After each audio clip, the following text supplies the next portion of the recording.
At my engagement party, my mother pulled my fiancé's parents aside and said, "You should know she's not really mine." I found them in the kitchen 20 minutes after Blake's parents arrived at the restaurant's private room we'd rented for 30 guests. My mother had cornered them by the dessert table and was showing them something on her phone. "What's going on?" I walked over, but my mother quickly put her phone in her purse. Blake's mother, Kendall, looked uncomfortable, and his father, Robert, wouldn't make eye contact with me. "I was just sharing family history with your future in-laws. They deserve to know what they're getting into." My mother's voice had that sweet tone she used when she was being vicious. What family history? I felt my stomach drop because I knew exactly what she'd done. She'd been angry all week because I'd asked Blake's sister to be my maid of honor instead of my sister Kimberly. "Oh, just the truth about your origins. The Hamptons should know their grandchildren won't actually be biologically connected to our family." Blake came over with drinks and noticed the tension. "What's happening?" His mother took the drink with shaking hands. "Your mother was just telling us that Olivia is adopted. She showed us the adoption papers." Blake looked confused because I'd never told him.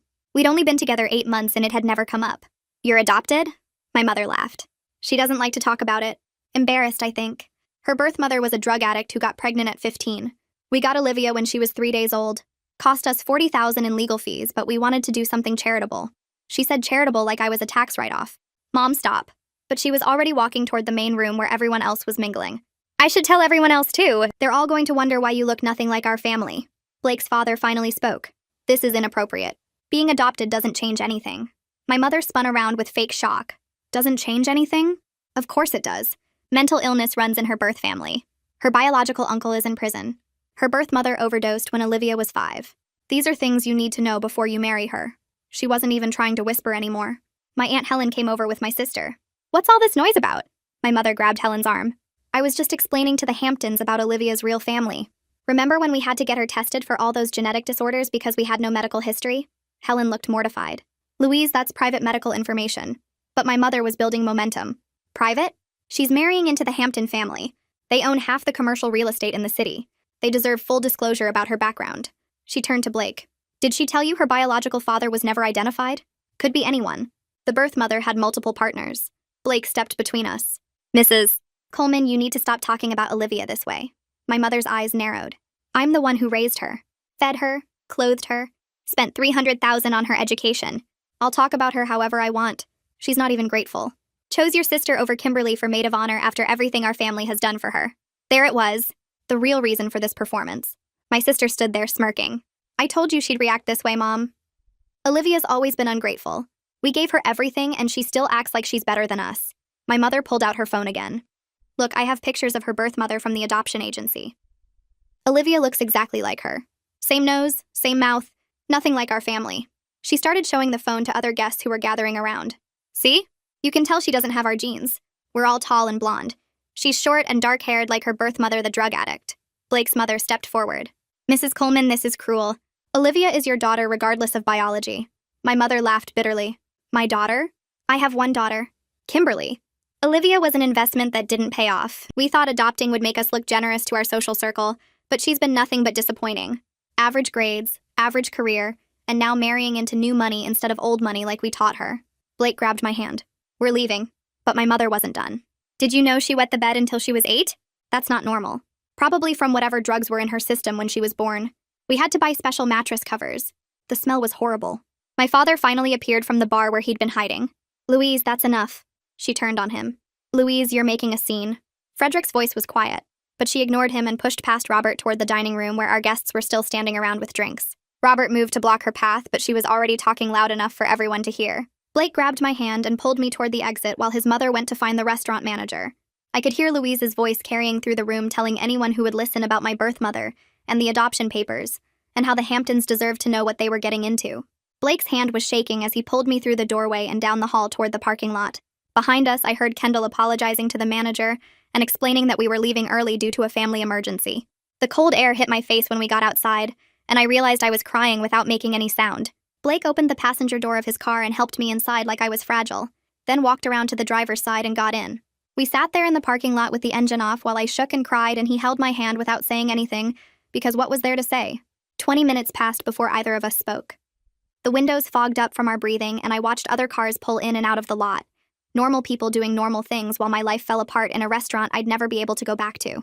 Blake finally turned to look at me, and his eyes were red like he'd been crying too. He asked if the adoption part was what I'd been afraid to tell him, and I nodded because my throat was too tight to speak. I'd spent 8 months terrified he would see me differently if he knew I came from nothing, that I was born to a 15-year-old drug addict instead of a respectable family. He pulled me closer and said the only thing that matters is that your mother just showed her true character, and it's ugly. We need to figure out how to protect me from her going forward. I started crying harder because he said protect me instead of asking why I lied, or questioning whether he still wanted to marry someone with my background. He held me while I sobbed into his shoulder and got tears and probably snot all over his nice shirt. Blake drove us to his apartment without asking if that's where I wanted to go. I was grateful because I couldn't make decisions or form complete sentences. He helped me out of the car and up the stairs to his second-floor unit, keeping his arm around me like I might fall over. Inside, he sat me on the couch and went to make tea, even though neither of us usually drank tea. I heard him opening cabinets and running water, and the quiet sounds felt safer than talking. When he came back with 2 mugs, he sat beside me and asked me to tell him everything about my adoption, not because it changes anything, but because he wants to know my whole story. I took a sip of the tea and it burned my tongue, but I didn't care. I told him about being adopted at 3 days old, about the Coleman family treating it like charity work, about never feeling like I truly belonged. I told him about the constant reminders that I should be grateful they chose me, that they spent $40,000 in legal fees, and $300,000 on my education. I told him about the genetic disorder testing Louise mentioned, how they took me to specialist after specialist because they had no medical history, and were worried I might have inherited something terrible. I told him about finding out my birth mother overdosed when I was 5, and how Louise told me about it like she was reporting the weather. Blake listened without interrupting, and when I finished he said his parents need to know the full context of what just happened, because Louise's cruelty makes more sense now. I asked him not to tell them yet because I couldn't handle more people knowing, but he said they already know the adoption part, and they deserve to understand why Louise weaponized it. He was right, but I still felt sick thinking about having that conversation. Kendall and Robert showed up the next morning at 9 with bagels and coffee and apologies written all over their faces. Kendall hugged me before I could say anything and told me what Louise did was abusive and wrong. Robert stood in the doorway holding the bag of bagels and looking uncomfortable until Blake took it from him and brought everything to the kitchen table. We sat down, and Robert explained they left the party right after us and spent the rest of the night calling the other guests. He wanted to make sure everyone understood that Louise's behavior was completely inappropriate and not reflective of how the Hampton family views adoption or our engagement. Kendall reached over and took my hand and said she had a miscarriage before Blake, and they considered adoption. She understands how special that bond should be, and she's upset by how Louise turned something beautiful into a weapon. She said they both want me to know I'm already family to them regardless of biology, and her eyes got watery when she said she's grateful I'll be her daughter-in-law. I started crying again because I'd cried more in the past 12 hours than I had in years. Robert cleared his throat and said they support whatever decisions Blake and I make going forward, including cutting off contact with Louise if that's what we need to do. Blake squeezed my hand under the table, and I felt something loosen in my chest that had been tight since the party. 2 days later, my phone started blowing up with messages.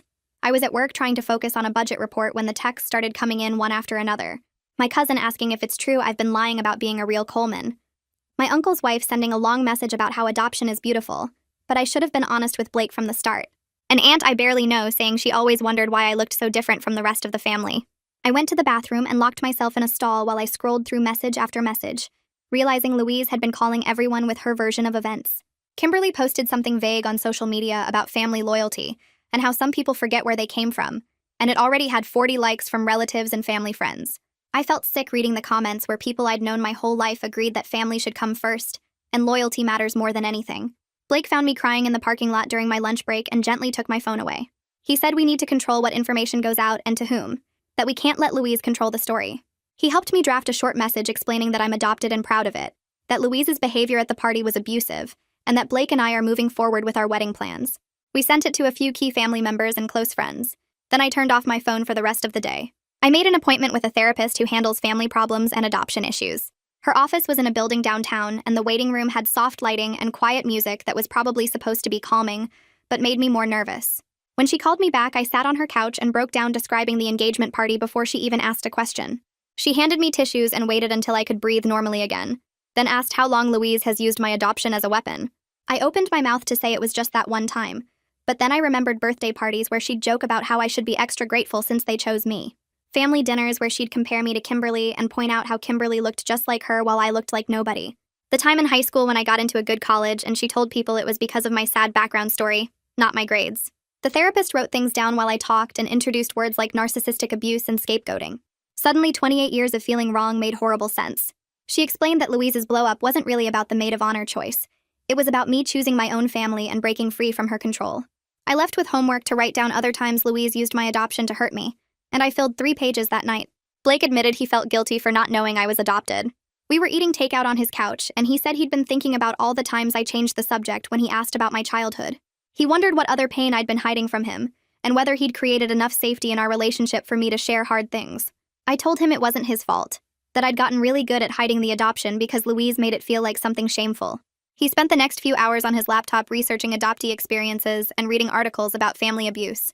He learned about how adopted kids sometimes feel like they have to earn their place in their families, about the fear of rejection that follows them into adult relationships. That night, he apologized for not creating enough safety for me to share something so basic about who I am, and I cried because he was taking responsibility for something that was really about my shame and fear. He said we were going to work on building trust together, so I never had to hide parts of myself again. Kimberly texted asking to meet for coffee. She said she felt bad about how things went at the party and wanted to talk. I was suspicious because Kimberly had never chosen me over Louise before, but Blake said I should hear her out with clear limits on what I'd accept. We met at a coffee shop halfway between our apartments, and she was already sitting at a table when I arrived. She hugged me like nothing was wrong and started talking about how stressed Louise has been lately. I sat down and waited for her to get to the real reason she wanted to meet. She said Louise is really hurt and feels like I embarrassed her at the party by making a scene. I pointed out that Louise was the one who made the scene, but Kimberly just kept talking. She suggested I apologize to Louise and choose Kimberly as maid of honor like I should have from the start, and maybe Louise would calm down. I stood up and told her I wasn't apologizing for being publicly abused. She looked shocked, like she couldn't believe I was being so difficult. I left after 10 minutes, realizing Kimberly was just Louise's messenger, sent to guilt me into giving up the boundaries I was trying to set. That weekend, Blake and I went through all my financial papers spread across his dining table. I found my old bank statements and realized Louise's name was still on my account from college. She had access to see every transaction even though she hadn't put money in for years. I pulled out my student loan paperwork and saw that Frederick and Louise had co-signed, which meant they got statements about my payments and balances every month. There was a credit card in my name that I barely used, but Louise had insisted I keep for emergencies, and I realized she probably got alerts every time I bought something. Blake helped me make a list of every financial connection to my parents, and we were both disturbed by how much control Louise had kept over my adult life. That $300,000 education investment she'd thrown in my face wasn't kindness. It was building power over me. We spent the rest of the day calling banks and loan companies to remove Louise's access and change my passwords on everything. Kendall called and asked if Blake and I could come to dinner at their house. When we arrived, Robert poured wine, and they said they'd been thinking about our situation and wanted to help in real ways. Kendall said they'd like to pay off my student loans so I wouldn't be tied to the Colemans anymore. I started to protest, but she explained it wasn't charity. It was an early wedding gift and an investment in our future peace. Robert added that they were also happy to cover wedding costs, so Louise couldn't use money as control. They wanted us to have the celebration we choose without anyone holding financial strings over us. I was overwhelmed and crying because I'd never experienced this kind of help without conditions attached. Blake squeezed my hand while his parents smiled and said, "This is what family does. They support each other without keeping score or demanding payback." Kendall hugged me and said she meant it when she called me family, that adoption doesn't make someone less of a daughter, and my relationship with Blake made me her daughter too. I left their house that night feeling like maybe I could build something better than what I'd grown up with. That family didn't have to mean walking on eggshells and earning love through perfect behavior. 3 days after Kendall and Robert's offer to help with the loans, Helen called my cell. She asked if we could meet for lunch without Louise finding out. I suggested a restaurant on the other side of town where none of the Coleman family usually went. When I arrived, Helen was already in a booth near the back, looking nervous and picking at her napkin. She stood up and hugged me tight before I could even sit down. She apologized for not saying anything at the engagement party, explained she was so shocked by Louise's cruelty that she froze. She'd been angry with herself ever since for not defending me in that moment. I ordered coffee and waited while she gathered her thoughts. Helen started talking about when Louise and Frederick were trying to have kids 25 years ago. Louise had trouble getting pregnant and saw doctors for over a year before they suggested adoption. Helen said Louise never wanted to adopt, saw it as admitting failure, but Frederick convinced her it would look good socially. They joined the right clubs and told everyone about their generous decision to give a child a better life. When they brought me home as a newborn, Louise got so much attention and praise for being charitable. Helen said she watched Louise soak up the compliments while barely holding me, always handing me off to nannies when guests left. As I grew up, Louise became competitive instead of maternal. When I learned to walk early, Louise complained I was showing off. When teachers praised my artwork, Louise said I was trying to make Kimberly look bad. Helen teared up, saying she argued with Louise about it many times over the years. She told Louise that comparing us was damaging, and that I deserved to be celebrated for my own achievements. But Frederick always backed Louise and said Helen was being dramatic, that siblings naturally competed. Eventually, Helen stopped bringing it up because it only made Louise treat me worse. She reached across the table and grabbed my hands. She said Louise's cruelty at the party wasn't about the maid of honor choice. It was about me choosing my own life instead of staying grateful and small. Helen wanted me to know that nothing Louise said was true, that I was never a disappointment or investment. She should have protected me better when I was young, and she was sorry for failing me. I cried into my coffee while Helen squeezed my hands and said I deserved so much better than what the Colemans gave me. The next week, Blake and I met with a wedding planner at her office downtown. She had sample books spread across her desk and started asking basic questions about our vision. When she asked about family involvement, I explained the situation with Louise and the engagement party disaster. The planner listened carefully, and then gently said we needed to make a hard decision now about the guest list. She'd seen family drama derail too many weddings, and waiting until later only made things worse. Blake said his vote was for my comfort and safety over social expectations or tradition. I sat there looking at venue photos and felt torn in half. Part of me wanted Frederick there to walk me down the aisle, wanted that father-daughter moment I'd always imagined. But I knew Louise would never let him come alone, and if she came, she'd find a way to ruin everything. The planner suggested we could do a small ceremony with just close friends and chosen family, maybe 30 people total. Blake nodded and said that sounded perfect, intimate, and meaningful. I picked up a photo of a botanical garden with spring flowers and realized every choice felt loaded with meaning about whose family this wedding represented. If we invited the Colemans, we were saying their abuse was acceptable. If we didn't invite them, we were cutting ties publicly and permanently. The planner left us alone to talk, and Blake pulled his chair close to mine. He said whatever I decided he'd support completely, but he wanted me to know I didn't owe Louise anything, not even a wedding invitation. I put the venue photos down and told the planner we'd get back to her about the final guest list. We spent another hour looking at flowers and catering options, but my mind kept circling back to whether I was brave enough to have a Coleman-free wedding. That night I couldn't sleep and ended up on Blake's couch with my laptop at midnight. I started searching for information about my birth mother using the few details Louise had mentioned at the party. I typed in keywords about overdose deaths and adoption agencies and teenage mothers from my birth year. After an hour of searching, I found a memorial page for a woman who died 23 years ago. The timeline matched exactly with what Louise said about my birth mother dying when I was 5. There were photos posted by family and friends. She had dark hair like mine and the same eye shape, the same mouth. I scrolled through comments from people who loved her and my throat got tight. Someone named Sarah, who said she was the woman's sister, wrote about her struggling with addiction after getting pregnant at 15. She wrote about how hard her sister tried to stay clean, how much she loved her baby even though she couldn't keep her. Sarah wrote about visiting her sister in rehab, and how proud she was when her sister got 6 months sober before relapsing. I read every comment twice and realized this woman was a whole person with a story, and people who cared about her. She wasn't just the drug addict birth mother Louise described at the party. She had a name and a sister who missed her and friends who remembered her laugh. Blake found me at 2 a.m, still staring at the memorial page with tears running down my face. He sat beside me and wrapped his arms around me without saying anything. I showed him the photos and the comments and tried to explain that I was grieving for someone I never knew. He held me while I cried for this mother who gave birth to me and then lost her battle with addiction. I cried for the history that was kept from me and the questions I'd never get to ask her. Blake eventually closed the laptop and carried me to bed, staying awake beside me until I finally fell asleep. A few days later, Kendall called and invited us to dinner at their house, just the 4 of us. When we arrived, the smell of garlic and herbs filled the whole first floor. Kendall had cooked chicken parmesan, which I'd mentioned loving once months ago at a casual dinner. I was surprised she remembered such a small detail. During dinner, Robert told stories about Blake as a kid, like the time he tried to build a treehouse and got stuck on the roof. Kendall added details about Blake's terrible poetry phase in middle school when he wrote dramatic verses about everything. They laughed together in this easy way that showed decades of shared memories and inside jokes. I watched them and realized this was what normal family dinners looked like. People who genuinely enjoyed being together without tension or performance. After we finished eating, Robert asked if I wanted to see his study.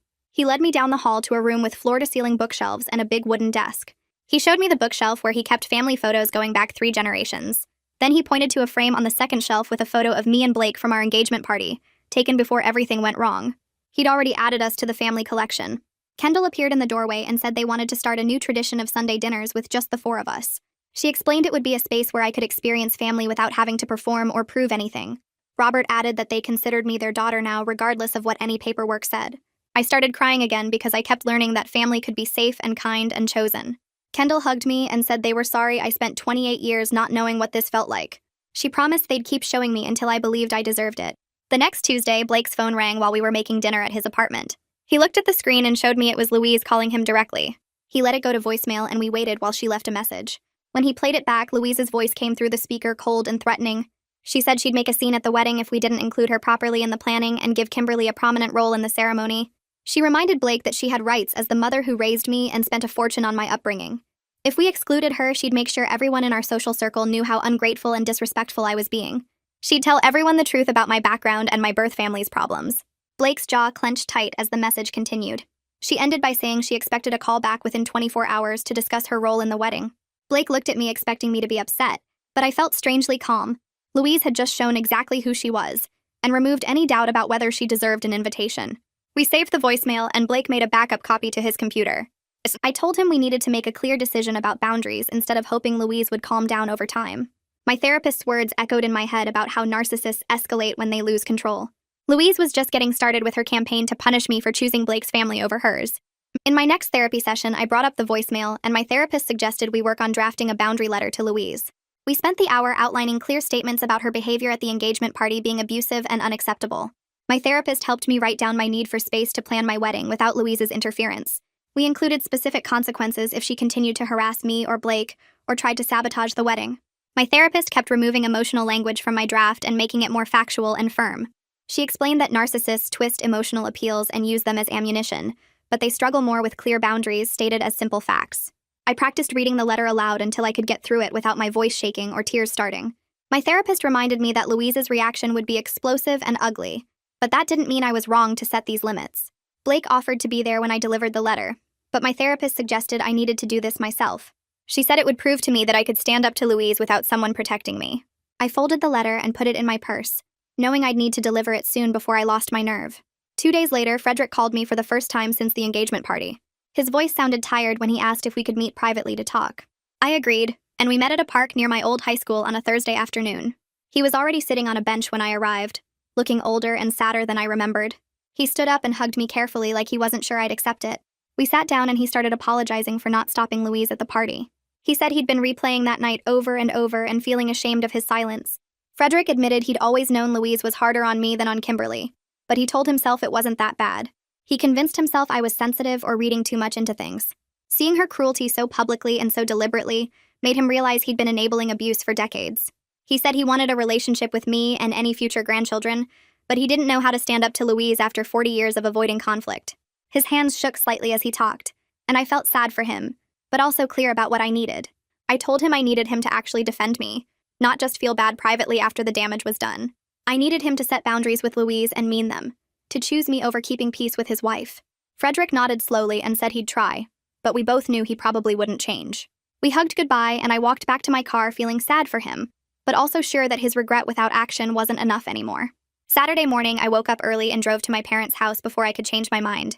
The boundary letter was in my purse, and my hands were sweating on the steering wheel. I knew they'd both be home on a weekend morning. I parked in the driveway and walked up to the front door with my heart pounding. Louise answered after the second ring, and her face lit up with fake happiness. She immediately started talking about wedding plans like nothing had happened, asking about dress shopping and venue choices. I interrupted her and said I needed to read something to her. Her smile faltered and she looked confused. I pulled out the letter and started reading it aloud while she stood in the doorway. I outlined her abusive behavior at the engagement party, listed specific examples of how she'd humiliated me publicly, and stated my boundaries going forward. Her face went from confused to angry to rage-filled as I kept reading. When I finished explaining the consequences if she continued harassing me or Blake, she screamed that I was an ungrateful bitch. She said I should be on my knees thanking her for rescuing me from foster care and giving me a life. She was making a huge mistake cutting off the only family I had. Frederick appeared behind her in the hallway looking uncomfortable but staying silent like always. I told them both I was done being their emotional punching bag and scapegoat. Louise started shouting about the wedding and threatening to show up anyway. I turned and walked back to my car while she stood in the doorway yelling. My hands shook as I started the engine, but I also felt powerful for the first time in my life. Within 2 hours, my phone started buzzing with notifications. Louise had posted a long rant on Facebook about ungrateful adopted children who turn on the families that saved them. She didn't name me directly, but it was obvious to anyone who knew us. She shared the adoption agency photo of me as a newborn and wrote paragraphs about the sacrifice and expense of raising someone else's child. She painted herself as a martyred saint who gave everything to an ungrateful daughter. Kimberly shared the post immediately with comments about how some people forget where they came from. Several family members liked and commented, agreeing that young people today don't respect their parents or appreciate what they're given. I watched the post blow up on my phone screen feeling sick. Then Helen commented calling out Louise's manipulation directly, and several of Blake's family friends jumped in supporting me. The comment section became a battlefield with people taking sides. Kendall texted me screenshots of everything before Louise could delete any of it. She said this was clear evidence of harassment if we needed it for legal protection later.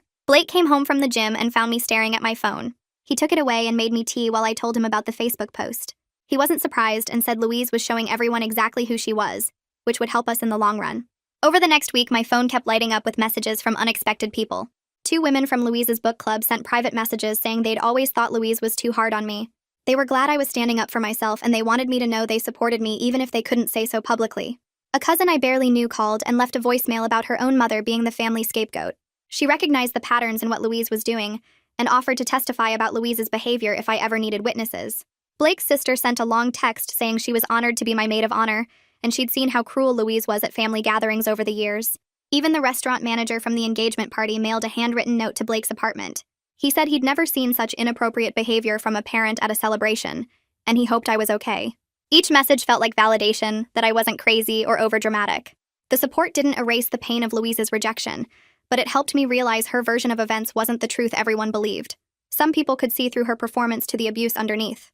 The week after sending the boundary letter, Blake and I sat at his kitchen table with wedding magazines spread everywhere, and Kendall video calling from her home office during her lunch break. She'd been texting me venue ideas for 3 days straight, clearly more excited about wedding planning than her actual job as an investment banker. We decided on a botanical garden about 40 minutes outside the city that had a glass conservatory for ceremonies and outdoor gardens for reception photos. The space only held 50 people maximum, which felt perfect, because it meant we could be selective about who witnessed our marriage. Kendall pulled up the venue website on her screen and started crying happy tears when she saw the spring flower displays, saying it looked like something from a fairy tale. We spent 2 hours making a guest list that included Helen, Frederick, Blake's extended family, our close friends, and a few work colleagues who'd become genuine friends over the years. Louise and Kimberly's names never made it onto the paper, and each time we skipped over them, I felt lighter instead of guilty. The next Saturday, Kendall drove into the city and took me to 4 different bridal shops, and at the third one, I found a simple silk dress with lace sleeves that made me feel beautiful without trying too hard. Kendall stood behind me in the mirror, dabbing her eyes with tissue, and told the consultant that her future daughter-in-law looked perfect, and I realized this was the mother-daughter shopping moment I'd imagined as a kid, but never experienced with Louise. We chose a ceremony format that let us write personal vows about choosing each other and building family through intention rather than obligation.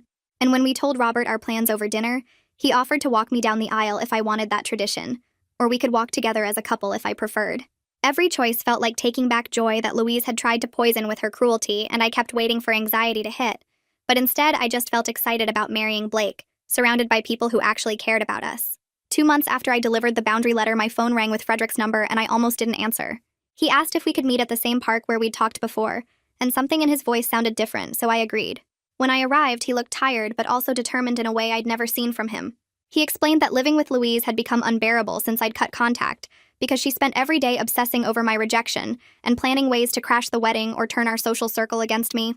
Frederick said he'd finally told her that her behavior toward me had been wrong for years, and he planned to attend my wedding even if she forbade it, which was the first time in my memory that he'd openly stood up to her about anything. He admitted this decision would probably make his marriage miserable, but he was tired of being part of abusing me through his silence, and he wanted to know his future grandchildren without the poison Louise would bring to those relationships. I listened carefully because Frederick had disappointed me so many times by choosing Louise over basic decency, but his eyes looked genuine when he said he understood if I didn't trust him yet. I told him I was cautiously hopeful, but he needed to maintain these boundaries long-term and not just perform for the wedding, then go back to enabling Louise's cruelty.